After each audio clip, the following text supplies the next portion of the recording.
শুভরাত্রি বন্ধুরা।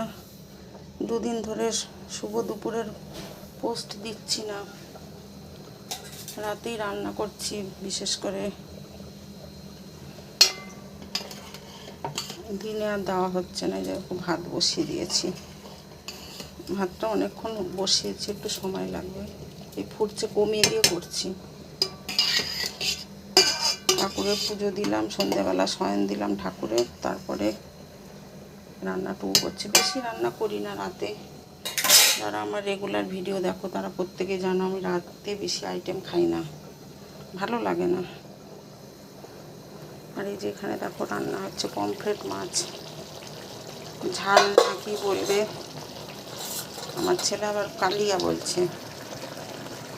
অফিস থেকে ফোন করলো যে মা, মেসেজ করলো, মা তুমি কি রান্না করছো? আমি বললাম পমফ্রেট মাছ, বেশি বড় না, ছোট ছোটই আছে। এই মাছগুলো কমিয়ে দিই, না হলে শোনা যায় না, একদম নিজের ভয়েস নিজেই শুনতে পাই না। পেঁয়াজ, রসুন, আদা, কাঁচা লঙ্কা, ধনে গুঁড়ো, জিরে গুঁড়ো, রোস্টেড মশলা কেউ বাদ নেই। যেহেতু মাছের কালিয়া মতো করতে হবে বলেছে আমাকে, কেউ আবার ঝালও বলবে। তারপরে তোমার নুন হলুদ তো রয়েছে। জিরে ফোড়ন দিয়েছি, আজকে সর্ষের তেল দিয়ে রান্না করেছি। দেখো তো রঙটা কেমন হলো। এত লেট করে করছি কেন? তাহলে একদম ছেলে অফিস থেকে এসে গরম গরম খেতে পারবেন। আমরা এমনিতেই খুবই গরম গরম খাবার খেতে ভালোবাসি। এটা আরেকটু শুকাবো, শুকিয়ে তারপরে করব, নামাবো। আর এই দেখো দাঁড়িয়ে দাঁড়িয়ে রান্নাও করছি, আবার এই দেখো ঢেঁকি শাক বাচ্ছি। আজকে তাপস দুপুরবেলা ঢেঁকি শাক এনে দিয়েছে। একদিন খালি বলেছি, অনেক দিন ঢেঁকি শাক খাওয়া হয় না। আমার শ্বশুর বেঁচে থাকতে খেতাম, বাবা নিয়ে আসতো খুবই। সেই থেকে যখনই চোখে পড়ে সঙ্গে সঙ্গে নিয়ে আসে, হয় সুজাতা, তাপস, ওরা নিয়ে আসে। ওই দাঁড়িয়ে দাঁড়িয়ে রান্নাও করছি, শাকটাও বেছে রাখছি, তাহলে সকালবেলা আমার তাড়াতাড়ি হয়ে যাবে।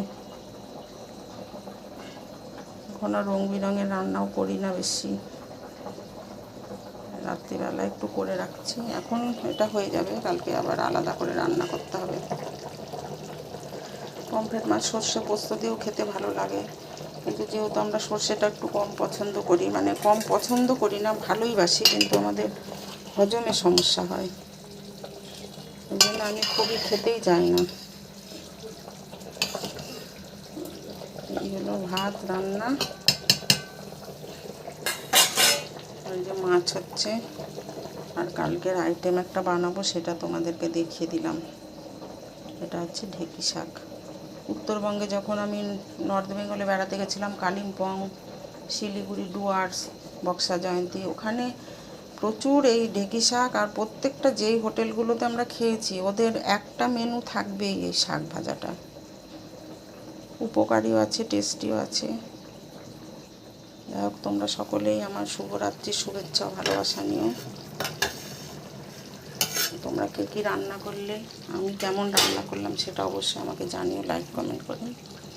শুভরাত্রি, সকলের জন্য ভালোবাসা রইল।